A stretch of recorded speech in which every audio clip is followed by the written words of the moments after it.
7-hour testimony by Melissa.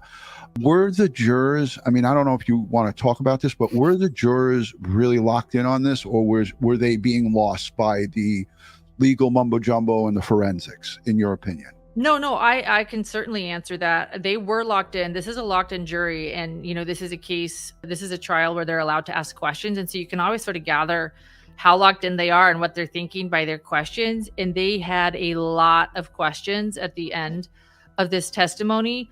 I think mainly being some of the questions I've already posed to you today. And they were certainly listening. Of course, this is Indiana. I don't know which jurors understand guns and which don't. I mean, those that really understand guns might understand it better. But I think, again, this is what I felt. I felt that Melissa Oberg was an excellent expert witness. She held her own. She was tough. She had an answer for everything. She's actually been a witness at over 100 trials, so she's clearly had experience. Right.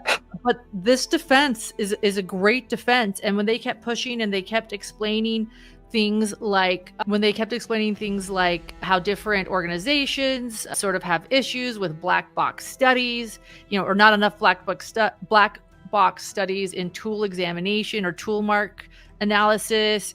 I agree with you. Like, science is always moving and growing. Like, science is always expanding.